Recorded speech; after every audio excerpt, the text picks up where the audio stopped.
आसान नहीं है गाय को बचाना। अब देखो ना आप कितना बड़ा होगा आजमगढ़, सोचो छुट्टी का दिन आज, विचार करो ना। आप लोगों ने कोशिश तो की होगी, प्रयास तो किया होगा, सूचना भी तो दी होगी, किसको पड़ी है? गोवर्धन क्या है?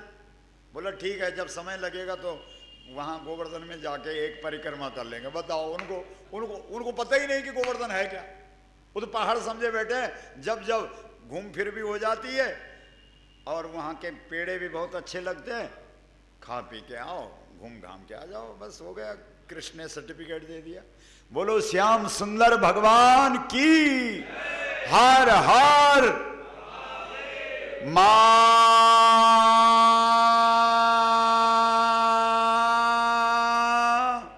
तो कृष्ण का मुद्दा है साहब गोवर्धन। कृष्ण तो इसी मुद्दे के लिए आए। कृष्ण की लीला उठा लो आप, कोई भी, आप लोग सब पढ़े लिखे लोग हैं, भागवत की कथा करवाते भी होंगे, सुनते भी होंगे। आप कोई प्रसंग कृष्ण का उठाओ, हम आपको बता देंगे। तो गाय की बातें हैं, कुछ भी, पूतना का वध करना हो, बकासुर, अघासुर, बत्सासुर, कालिया नाग, मिट्टी खाना, रास करना, बांसुरी बजाना, वृंदावन में गाय चराना, ये तो सब गाय की चर्चा। किसी ने कृष्ण को कहा कि आप माखन क्यों चुराते हैं? तो कृष्ण ने कहा कि भैया माखन हम इसलिए चुराते हैं, हम दुनिया को बताते हैं कि माखन चोरी करके भी खाओ तो भी भगवान बन जाओ। जबकि चोरी का माल अच्छा थोड़ी होता है, नहीं सोचो ना आप। लेकिन मक्खन इतनी अच्छी चीज है कि चोरी करके भी खाओगे तो क्या बन जाओगे? और शराब अगर खरीद करके भी पियोगे तो क्या बन जाओगे? शैतान। ताली बजाओ भाई के लिए। लेकिन आजकल लोग मक्खन कहाँ है? सरकार मक्खन का प्रचार कर रही है कि शराब का? सरकारी शराब की दुकान नहीं, मतलब सरकार चाहती है कि पूरे देश में कंस बन जाए सब। बोलो, विचार करो। इसलिए इन विदेशी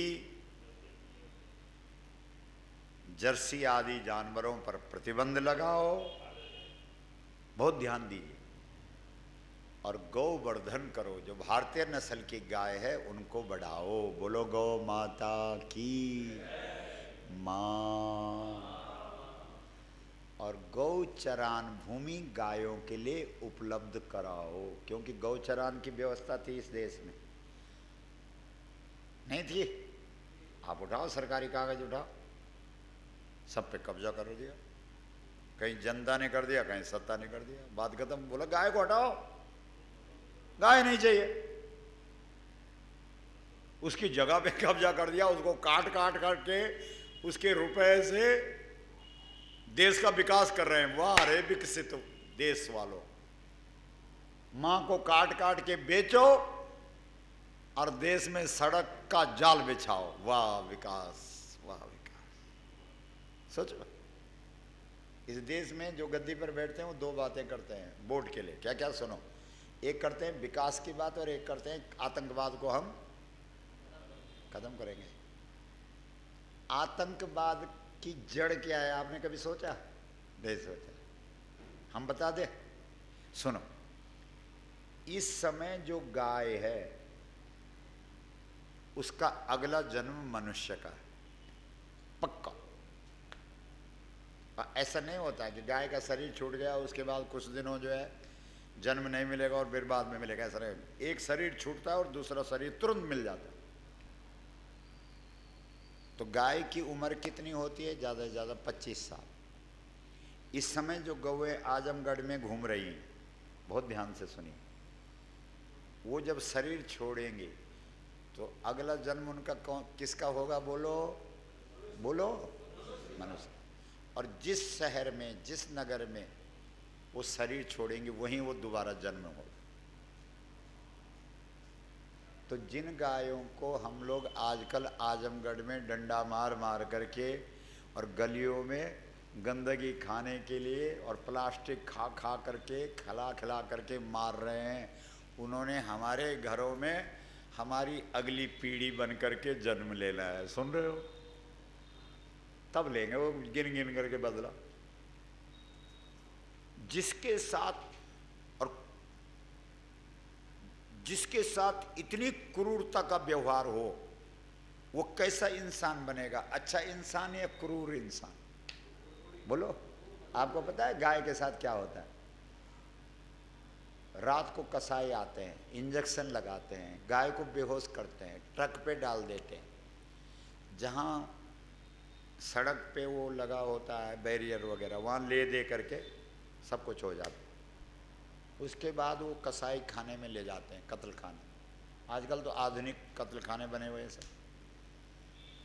पहले 10-12 दिन तक गाय को भूखा रखते हैं, जब उसका बिल्कुल पेट जो है तब उसको ऐसा लकड़ी से मारते हैं, पीटते हैं, जिससे कि चमड़ा और मांस अलग हो जाए। उसके बाद उसमें हवा भर देते हैं, उल्टा टांग देते हैं जिंदी गाय को, जीते जी चमड़ा निकालते हैं, क्योंकि मरने के बाद चमड़ा कठोर हो जाता है। सुन रहे हैं आप? सोच रहे हैं? और आधा गला काट देते हैं, खून निकलता रहता है,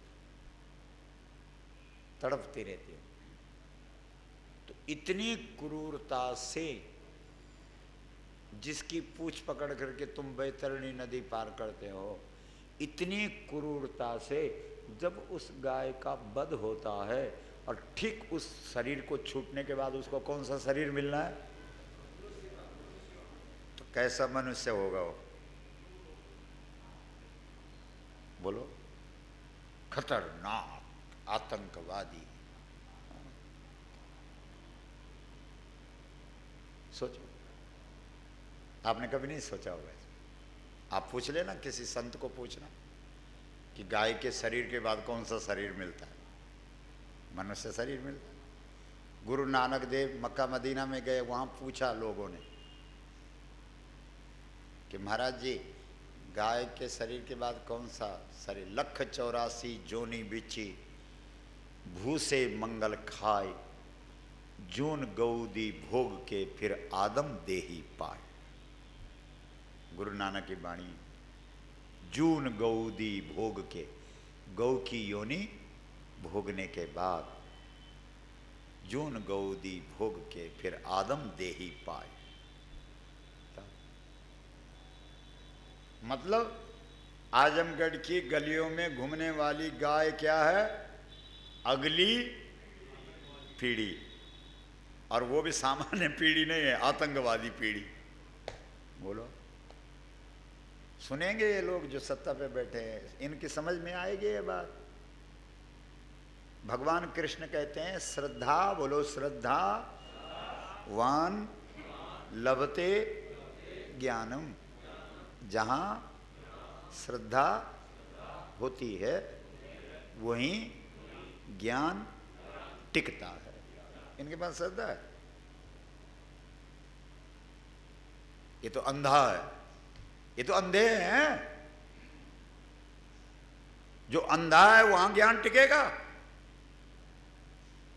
संजय ने उस अंधे को कितना ज्ञान दिया? कौन सा ज्ञान? गीता। एकदम सही, ताली बजाइए। लेकिन बेचारा संजय जय नहीं हो सका। क्यों? क्योंकि ज्ञान किसको दे रहा? अंधे को। अंधा आदमी ज्ञान पकड़ेगा? ये बाहर की आंखों की बात नहीं है। जो श्रद्धा रहित है वो है अंधा। जिसके पास नहीं है श्रद्धा उसको समझो पक्का अंधा। लेकिन उसी ज्ञान को कृष्ण से किसने सुना? अर्जुन ने। क्या कहा? बोलो। करिष्ये वचनम तव। मैं आपने जो कहा वो करूंगा। बस टिक गया ना ज्ञान, क्योंकि श्रद्धा है। समझ रहे? अगर हम सत्ता पे बैठे हुए लोगों के पास जाएं, संसद में, मान लो, अच्छी कल्पना करने में कोई पाप तो नहीं लग रहा। कितने होते हैं सांसद? 542 44 जो भी है, और उनके बीच में हमारी गौ कथा हो जाए। मान लो जैसे आप लोग बैठे हैं ऐसे कुर्सी में वो भी बैठ जाए, क्यों? संसद भवन में एक गौ कथा हो जाए और हम उनके बीच में कहेंगे कि देखो भाई, इस समय जो भारत की गौएं हैं, इन्होंने अब अगली बार तुम्हारा वोटर बनना है, इसलिए इनके साथ क्रूरता मत करो, इनके साथ अच्छा व्यवहार करो। सब हंसेंगे, बोला इसका खोपड़ा खराब हो गया। बोलो, क्योंकि वहां श्रद्धा नहीं है, उनको क्या पता। श्रद्धावान लभते ज्ञानम। अरे वो उनके पास तो सत्ता है, वो तब अंधे हैं। जनता भी आजकल कहां है, सोचो ना। यहां जो लोग हैं इनके पास तो सत्ता नहीं है, वो तो सत्ता से अंधे हुए, लेकिन लोग तो बिना सत्ता के भी अंधे हो गए। तब यही देहो आज्ञा तुरुक को खपाऊं, गौ घात का दुख जगत से मिटाऊं। गुरु गोविंद सिंह जी कहते हैं, मैं गौ हत्या के कलंक को मिटा दूंगा, गौ हत्या के कलंक को मिटा दूंगा। सोचिए,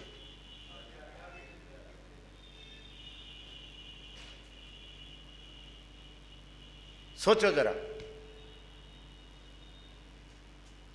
इसलिए आतंकवाद को मिटाने का एकमात्र उपाय है संपूर्ण गौओं को सम्मान दो,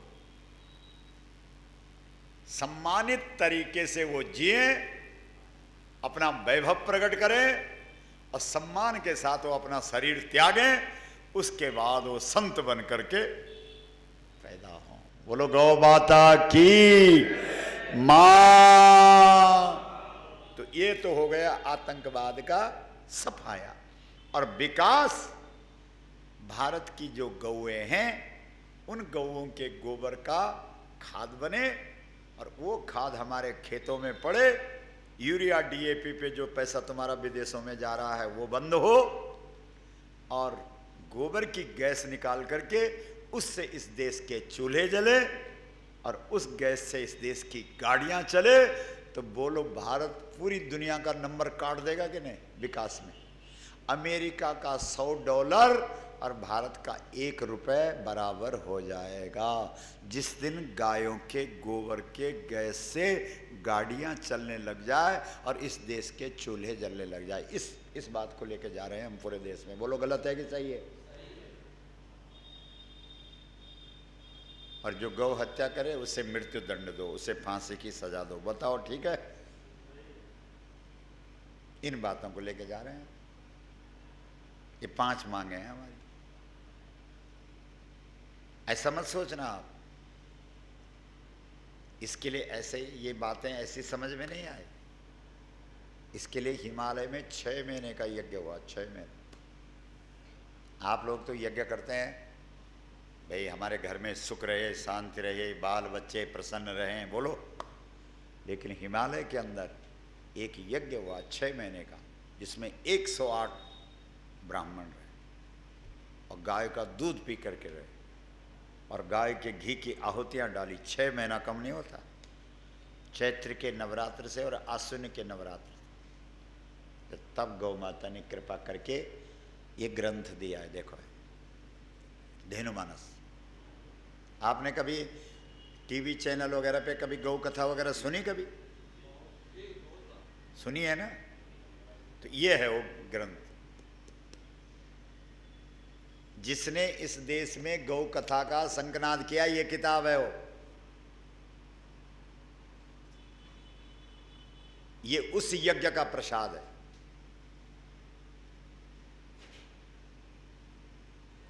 जब इस ग्रंथ का जन्म हुआ तो इस ग्रंथ ने इस देश में गौ कथा को जन्म दिया। जब गौ कथा शुरू हुई तो लोगों ने कहा, अरे महाराज अब जानवरों की भी कथा होगी, क्योंकि लोगों के दिमाग में ये बात पड़ी हुई है कि गाय जानवर है। लेकिन हम लोगों ने हिम्मत नहीं हारी। आज पूरा देश गौ कथा बोल रहा है। आप कोई भी चैनल खोलो, सब गाय को लेके बैठे हुए। कोई कथा वक्ता ऐसा नहीं जो गाय की चर्चा नहीं करता। जिनकी जिंदगी राम कथा और भागवत कथा करते करते बीत गई, वो भी अब बीच बीच में गौ माता का चरित्र ला रहे हैं। ला रहे हैं कि नहीं ला रहे हैं, बोलो। अरे आप टीवी चैनल वगैरह तो सुनते होंगे, बताओ। ये वो ग्रंथ है, स्वयं गौ माता ने अपना चरण चिन्ह दे करके इस ग्रंथ को प्रामाणिक रूप से प्रदान किया है। ये देख लीजिए।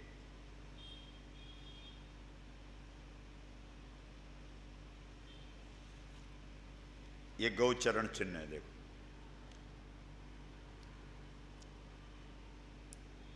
इस देश की जो सबसे बड़ी परिषद है विद्वानों की, उस विद्वानों की परिषद ने भी इस ग्रंथ को प्रमाण पत्र दिया है, देख लो।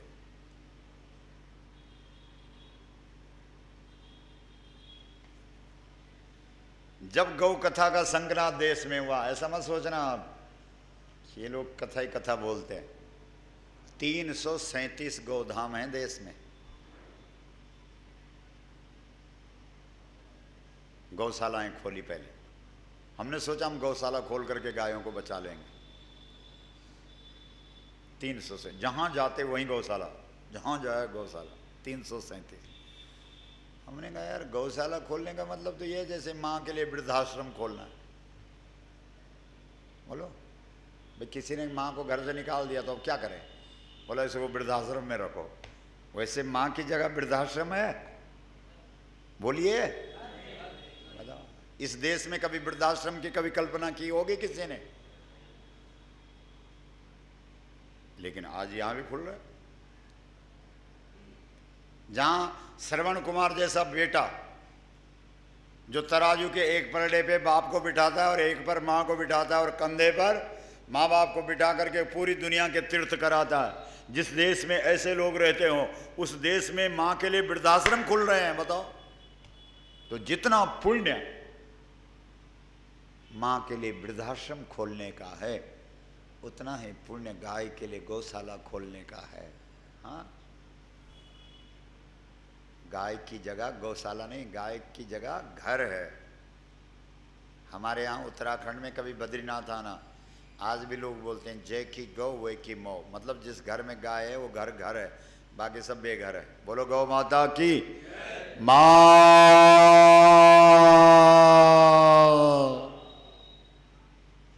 बहुत ध्यान दीजिए हमारी बातों को, केवल सुनना ही नहीं। आपको गलत लगे तो हमको टोक भी सकते हैं। सुन रहे हैं आप? महाभारत के अंदर लिखा है गोष्ठम, बोलो गोष्ठम आसाद्य तिष्ठन्तम भवनस्य समीपतः। कोई भी घर, घर को बोलते ही गोष्ठ है। हमारे यहां संस्कृत में खिड़की को क्या बोलते हैं, कोई बता सकता? संस्कृत भाषा पढ़ते होंगे आप। गवाक्ष। एक बार ताली तो बजा दो। गवाक्ष का अर्थ करो, जिस जहां से आंखों से गाय दिखाई दे उसे गवाक्ष बोलते हैं। बोलो। खिड़की इसलिए रखनी जरूरी थी, खिड़की से हम बीच बीच में क्या दर्शन करते रहे, बताओ, सोचो। इस देश में लोग चोटी रखते हैं तो गौ खुर के बराबर। इस देश के लोग रोटी खाते हैं तो मक्खन के साथ। इस देश के लोग बेटी का दान करते हैं तो गौदान के साथ। बोलो गलत है? हर चीज से गाय, हर चीज। सब भूल गए साहब। आप लोग जो तिलक लगाते हैं कब से शुरू हुआ? क्या होता है तिलक? क्यों लगाते हैं तिलक? अरे गौ के चरण की रज लगाते हैं हम। और आप पहले अपना औरा नाप लो और उसके बाद गाय के पास जाकर के गाय के खुर की धूल का तिलक लगा दो। उसके बाद फिर नापना, 10 मीटर बढ़ जाएगा तुम्हारा औरा, आभा मंडल। करके देख लेना। ये जो इस देश में हमारी माताएं सिंदूर भरती हैं, उसका मतलब क्या है? अरे गौ के चरण की जो धूल है। ये तो धीरे धीरे सब क्या बना दिया, त्योहार बना दिया। नहीं, हर चीज को व्यापार बना दिया, नहीं बना दिया। एक व्रत है उसकी प्रतीक्षा लोग पूरे साल भर करते रहते हैं, शायद अभी आया या नहीं आया। क्या क्या व्रत है वो? हाँ, करवा चौथ। एक भाई के लिए तालियां बजाओ एकदम, क्योंकि उसमें सबकी चांदी हो गई है, क्योंकि उसको ऐसा कर दिया उसका व्यवसायीकरण ने। व्रत कहाँ रहा हो? इतनी साड़ियां खरीदेंगे, बेचारा पतिदेव अपनी जेब पहले से बजाने लग जाता है कि अब क्या होगा, आने वाला व्रत। बोलो, हर चीज को पैसे से जोड़ दिया, हर बात को, जबकि हमारे देश में हर चीज का संबंध गाय से। जगह में पूजा करेगा, पहले उस जगह को गोबर से लिपेगा। जो आदमी पूजा करेगा वो गब्बे पिएगा। जो आदमी पूजा करेगा पहले गोबर का गणेश की पूजा करेगा, गोबर में गणेश को देखेगा। सोचो जरा, जहां जहां गाय का दूध पड़ा वहां वहां शिवलिंग प्रकट हुआ। पता कर लेना तिरुपति बालाजी में कितनी भीड़ होती है, लेकिन पता करना, हमने पूछा वहां के पुजारियों को कि ये मूर्ति क्या इतिहास है। पता क्या कहा? बोला महाराज जी गाय आई, गाय का थनों से दूध गिरा, गांव वाले लोगों ने खोदा और मूर्ति निकली। तिरुपति बालाजी महाराज की मां। जहां गाय का दूध गिर गया वहां भगवान खड़ा हो गया। लेकिन इस देश के लोग क्या करेंगे? भाई तुम्हारे अंदर भी तो भगवान है कि नहीं? आप लोग बोलो ना, आपके अंदर भगवान है कि नहीं? आप मानते हैं कि नहीं? ईश्वरः सर्वभूतानां हृदय से अर्जुन तिष्ठति। मैं सबके हृदय में, सबके अंदर हूं। लेकिन हम लोग क्या करेंगे? जब शिवरात्रि आएगी तो मंदिर वाले शिवलिंग को तो दूध चढ़ाएंगे, और अंदर वाले शिव जी को रोज दारू चढ़ा रहे हैं, शराब चढ़ा रहे हैं। वाह रे पुजारियों, आप लोग तो अच्छे लोग हैं, उनकी बात कर रहा हूँ, पूरे देश की बात कर रहा हूँ। नहीं है, शिवरात्रि के दिन तो सभी लोग चढ़ाते हैं शिव जी को दूध। लेकिन उनको पूछो कि तुम लोग अपने अंदर क्या चढ़ाते हो? बोलो महाराज जी दारू पीते हैं हम तो। बोले जो भीतर का शिव जी है उसको दारू पिला रहा, और जो बाहर का शिव जी है उसको दूध पिला रहा। वाह रे धर्मात्मा। बोलो गौ माता की मां। तो पूरे देश के अंदर इस गौ कथा ने 337 गौधाम खोले, उससे संतोष नहीं मिला। हमने कहा यह समाधान नहीं है, ये तो इमरजेंसी है। धन्यवाद गौशाला खोलने वालों को, लेकिन इमरजेंसी आपातकालीन व्यवस्था है, समाधान थोड़ी है। उसके बाद गौ कथा सुन करके 4.5 लाख लोगों ने अपने घरों में गाय बांधी। ये आंकड़ा हमारे पास, जिसने ठीक से कथा सुनी। अगर आप ठीक से सुन रहे हैं तो आपका हिलेगा। बोला यार गाय इतनी बड़ी चीज है, हमको तो पता ही नहीं था। हम तो सोचते हैं गाय हमारी माता है, जन्म जन्म का, बैल हमारा, नंबर देना पाप है। बस इतना ही तो था, गौ का निबंध। और क्या था इससे ज्यादा? क्या था? बोलो गौ माता की मां।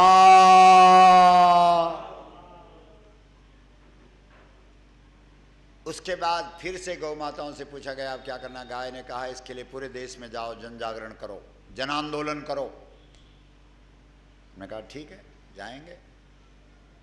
23 फरवरी 2014 को दिल्ली के रामलीला मैदान में 1 लाख लोग इकट्ठे हुए। 1 लाख। आप लोगों में से आया था कोई? 23 फरवरी 2014।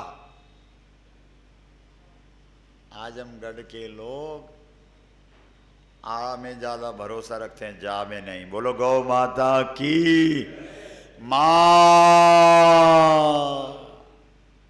नहीं आया आप लोग, है ना? ठीक है कोई बात नहीं। 1 लाख लोग दिल्ली में।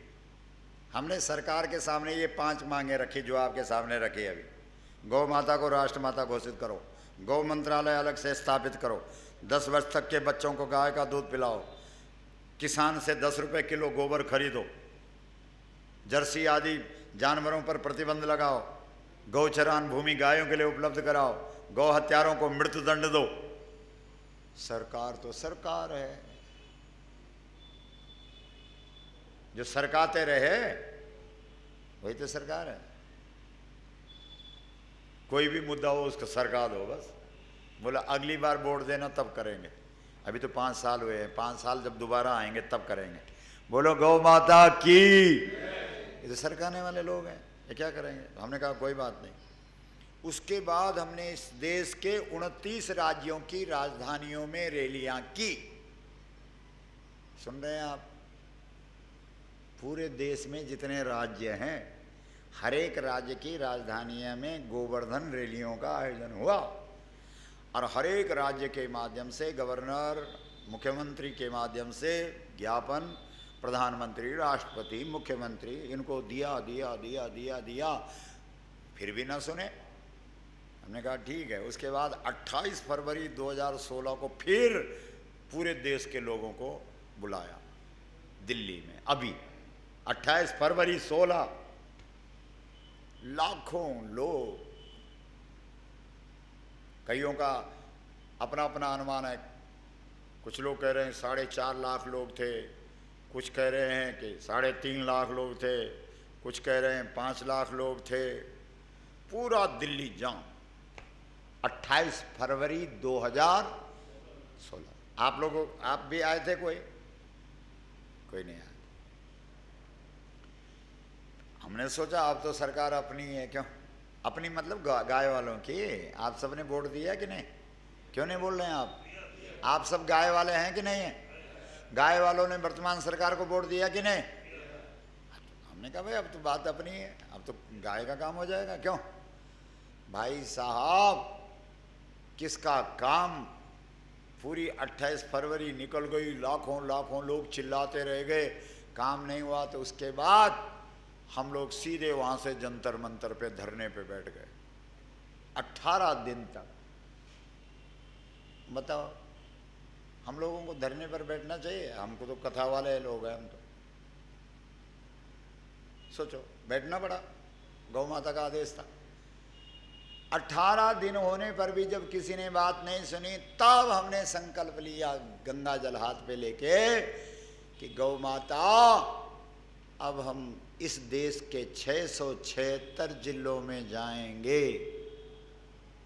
2 साल में इस यात्रा को पूरी करेंगे और 18 फरवरी 2018 को तीसरी बार वापस दिल्ली आएंगे। लाखों लोगों को लेके नहीं, करोड़ों लोगों को लेकर के आएंगे। बोलो सही है कि गलत है? हाँ ना, कुछ तो बोलो साहब, थोड़ा हमारा उत्साह तो बढ़ा दो। हम कहाँ गंगोत्री से आए? बोलो ना। हम तो सोच रहे थे कि आजमगढ़ तो गढ़ है गौ भक्तों का। गढ़ मतलब जहाँ गड़े हुए भक्त हैं। जितने 2 निकलेंगे तब तक 10 और, 10 निकलेंगे तब तक 100 और, 100 निकलेंगे तब तक 1000 और। हमको क्या पता था कि आजमगढ़ तो बिल्कुल ही गढ़ हो गया। बोलो गौ माता की। मां, हाथ खड़ा करो। ये छोटी चीज नहीं है। जब हम लोग गौ कथा करते थे ना, आप लोगों ने किसी ने चैनल पे देखी गौ कथा? पूछो इनको। जब हम लोग, एक छोटा सा गांव था छत्तीसगढ़ में, क्या क्या क्या गांव का नाम? कोयलारी। 1 लाख लोग थे वहां सामने। बोलो, जिस व्यासपीठ के सामने 1 लाख लोग बैठे हों और उस 1 लाख जनता में कथा बोल चुका हो, वो 20-30 में बोल सकता है? बुलाओ जरा इनको, जो लाखों लोगों में कथा करते हैं, उनको बिठाओ यहाँ और बोलो कि अब कर कथा। बोलो गौ माता की। मां,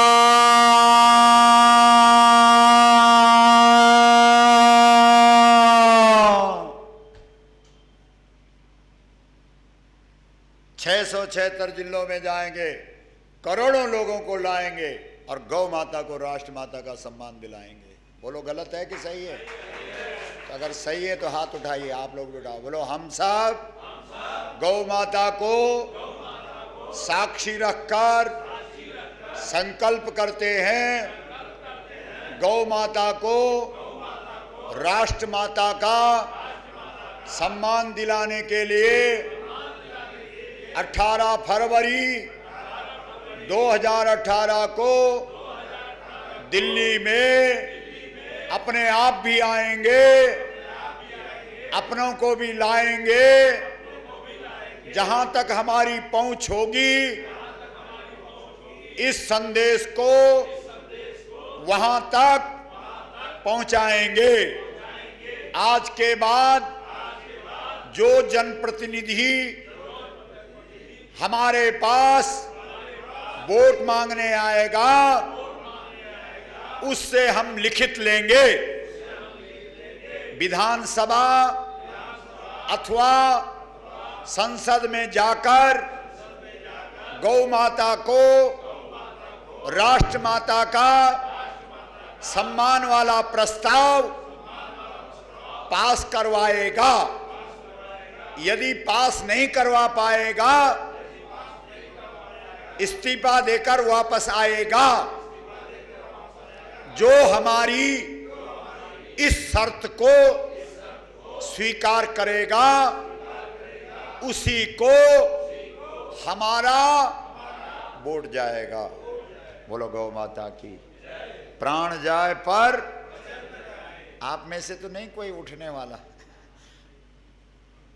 क्यों नहीं उठ सकते हैं आप? उठिए।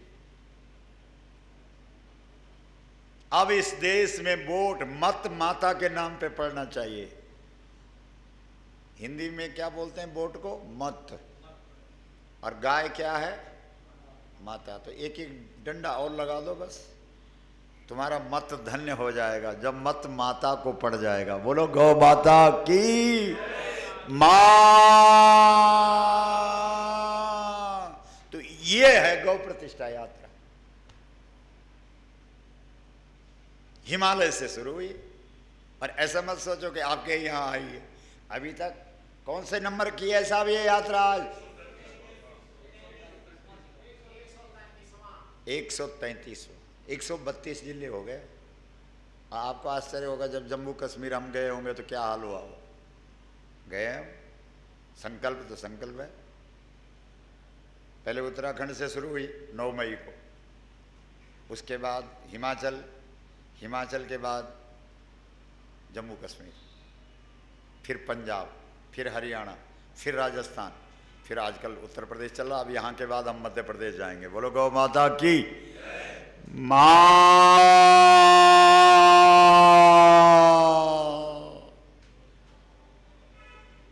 जब तक आप लोग इस देश में गौ को सम्मान नहीं दिलाएंगे तब तक इस देश का कल्याण होने वाला नहीं। शिव जी को बिठा दो प्रधानमंत्री गद्दी पे, शंकर भी भला नहीं कर सकता इस देश का। गाय करेगी, क्योंकि गौ के हिस्से है ये भारत। भारत माता की। जोर से बोलो भारत माता की। भारत पिता नहीं है, भारत माता की। मां। हमारे श्री रामबचन त्रिपाठी साहब कौन है? अच्छा चलेंगे। आपने इस आंदोलन हेतु, इस यात्रा हेतु 1150 रुपए सहयोग किया। आपका अभिनंदन। एक बार तालियां बजाओ। बोलो गौ माता की। मां। हाथ खड़ा करके बोलिए।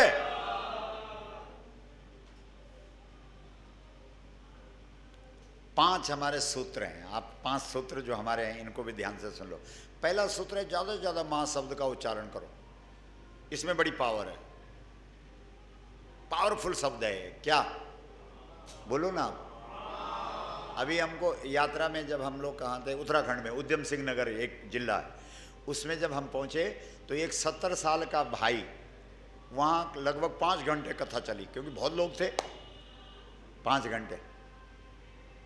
तो 5 घंटे जब कथा का समापन होने लगा तो वो एक 70 साल का बूढ़ा नाचता हुआ, महाराज जी कमाल हो गया। हमने कहा क्या हुआ? बोला मैं 6 साल से सुन नहीं रहा था, इस मां शब्द ने मेरा कान खोल दिया। तो हमने कहा बजाओ तालियां सब। हाँ। गजब का। आप घर के अंदर बोलना मां मां। जो माता लोग, अब माता तो यहाँ कोई आई नहीं है, बताओ। ये पहली सभा है जिसमें एक भी इस मातृशक्ति नहीं है, बताओ। अगर माता लोग रसोई के अंदर मां माँ माँ माँ बोलते हुए रोटी बनाए, पूरा परिवार मुस्कुराता रहेगा। सच कह रहा हूं आपको। श्रीमद् भागवत के अंदर, भागवत की कथा आपने सुनी है? हाँ ना क्यों नहीं बोल रहे हैं आप? भागवत के अंदर यशोदा मैया सुबह सुबह वो दधि मंथन कर रही है। एकदा गृहदासीसु यशोदा नंद गेहिनी कर्मांतर नियुक्तासु निर्ममंथ स्वयं दधि। दधि मंथन कर रही, दधि मंथन, गुणगान कर रही है कृष्ण का। और उस मक्खन को खाने के लिए कृष्ण दौड़ता हुआ आ रहा है, भागता हुआ आ रहा है। जब माताएं किसी अच्छे शब्द का उच्चारण करती हुई भोजन करती है तो उस भोजन को खाने के लिए राम और कृष्ण दौड़े दौड़े आते हैं। बोलो रामचंद्र भगवान की, कृष्णचंद्र भगवान की, हर हर मां।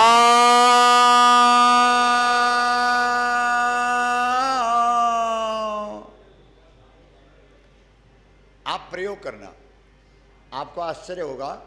छत्तीसगढ़ में एक 6 साल का बच्चा है, बहुत ध्यान दीजिए, हमारी बात को सुनिए। आप गौशाला से जुड़े हुए लोग हैं ज़्यादा। ये सब जितनी बातें हम आपको बता रहे हैं सब प्रयोग वाली हैं, हम सुनी सुनाई बात नहीं सुनाते। पहले गाय चराएंगे फिर गौ कथा सुनाएंगे, ऐसा नहीं है कि ऐसे सुन लिया वो सुना दिया। तो सुनिए, वो 6 साल का बच्चा जन्म से ही वो था, ये जो बोलते नहीं है, क्या बोलते हैं उनको, गूंगा।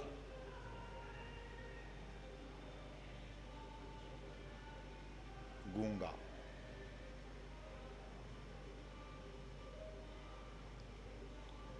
जब उसके माँ बाप ने गौ कथा सुनी तो उन्होंने एक गाय ले आए घर में, ब्याई हुई गाय। बहुत ध्यान दीजिए, ऐसे तो कई केस हैं देश में। तो एक तरफ से बछड़ा दूध पीता था और एक तरफ से उन्होंने उस बच्चे को दूध पिलाना सिखा दिया, सीधे डायरेक्ट धार का दूध। बच्चा थन पे मुख लगाए, पहले पहले तो धार डाली होगी ना मुख में, और धीरे धीरे धीरे उसको आदत पड़ गई। आपको आश्चर्य होगा, 7 महीने के अंदर 6 साल के बच्चे की आवाज खुल गई और वो बोलने लग गया। बोलो, विचार करो। और आप तो गाय वाले हैं, आप सुबह उठ करके गाय की पीठ पे हाथ फेरो, 24 घंटे तक आपका बीपी नॉर्मल रहेगा। फिर अगली सुबह को फिर लगा दो हाथ।